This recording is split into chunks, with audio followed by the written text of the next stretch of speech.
ঝরনার মতো চঞ্চল, মোরা বিধাতার মতো নির্ভয়, মোরা প্রকৃতির মতো সচ্ছল, মোরা ঝঞ্ঝার মতো উদ্দাম, মোরা ঝরনার মতো চঞ্চল, মোরা বিধাতার মতো নির্ভয়, মোরা প্রকৃতির মতো সচ্ছল, মোরা ঝঞ্ঝার মতো উদ্দাম।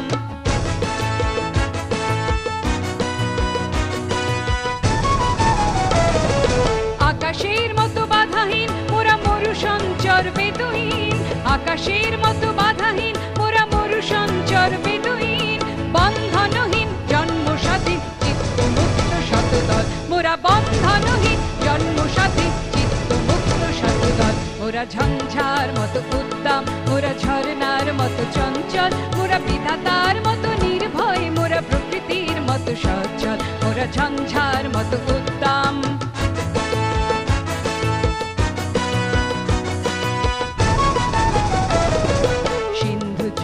কলকল মোরা পাগলা ঝোরার ঝরা জল, মোরা সিন্ধু জোয়ার কলকল, মোরা পাগলা ঝোরার ঝরা জল, কল কল কল চলো চলো চল, কল কল কল চলো চলো চল।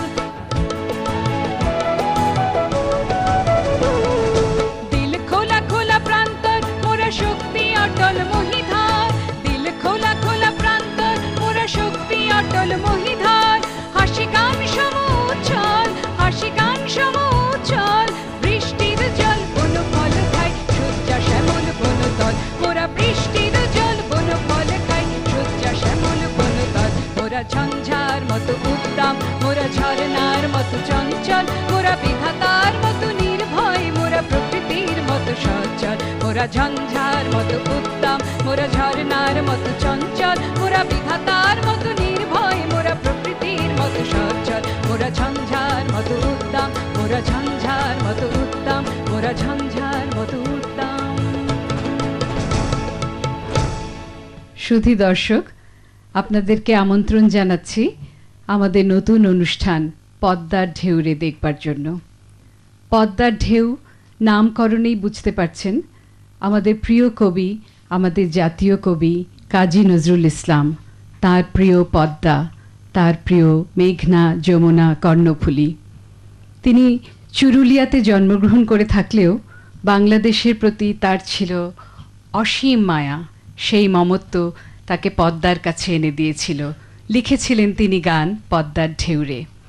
কিন্তু কবি কাজী নজরুল ইসলামের কথা বলতে গেলে প্রথমেই যে রূপ আমাদের মনে পড়ে, সেই যে তরুণ বয়সে বাবরি করা চুল, ডাগর ডাগর তার চোখ, তিনি লিখেছিলেন বিদ্রোহী কবিতা বলবীর চির উন্নত মমশির।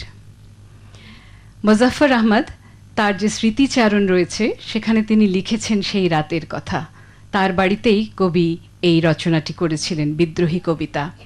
শীতের রাত্রি ছিল ডিসেম্বর মাসে 1921 সাল। মোজাফফর আহমদ শুতে চলে গিয়েছিলেন রাত 10টার সময়।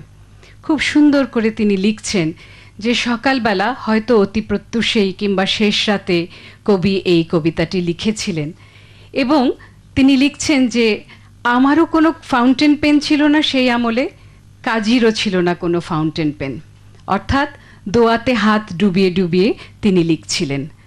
তো লিখতে গিয়ে কবি কাজী নজরুল ইসলামের মনে হলো যে তার মাথা যে তীর বেগে চলছে তার সঙ্গে হাত তাল রাখতে পারবে না, তাই তিনি কলম ছেড়ে প্রথমে পেন্সিলে লিখতে আরম্ভ করেন।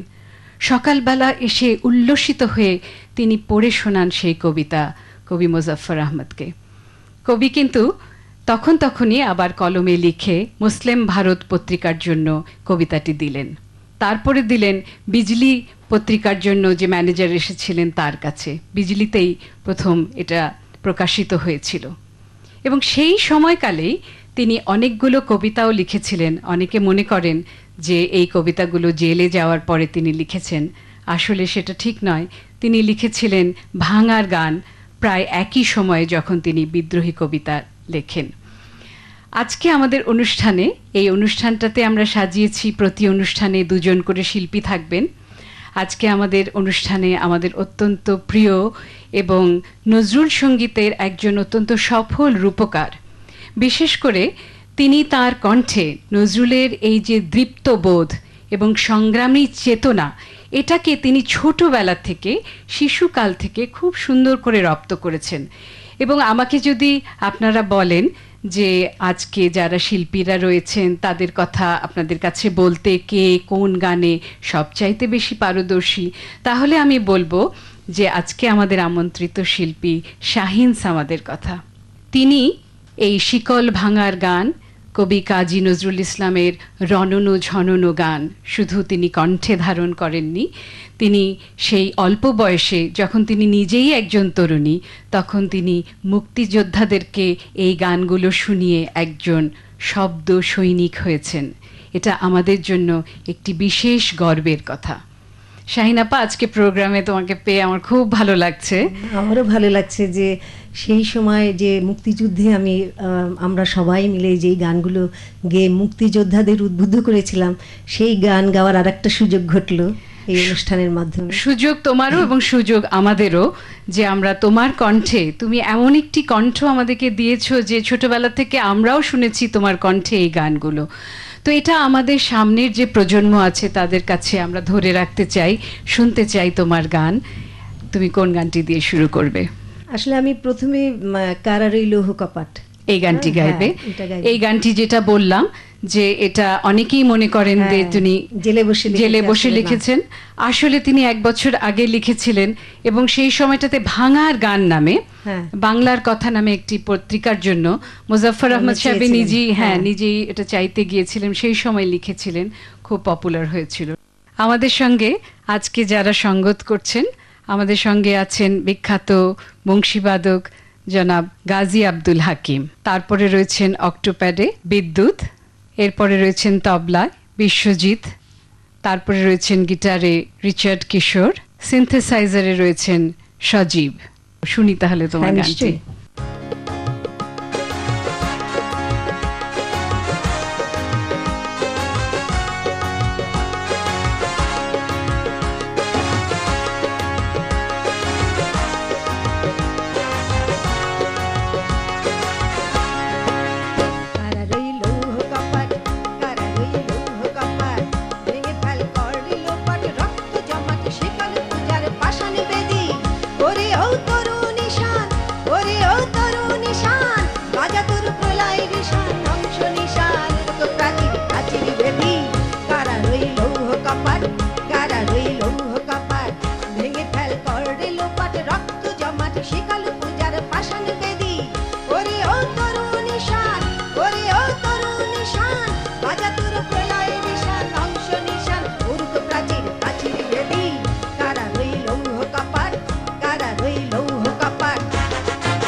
সুন্দর চমৎকার করে তুমি রূপায়ণ করলে, মনে হলো যেন আমার অনেকজন আছি। এই গানগুলি তো আসলে আসলে এই একক- গানগুলো তো কোরাস মানে সমবেত কণ্ঠে এত মানে জোর লাগে, এবং যেই সব জায়গায় তোমার জোরটা দেওয়া দরকার ঠিক সেই সব জায়গায় দিতে হবে।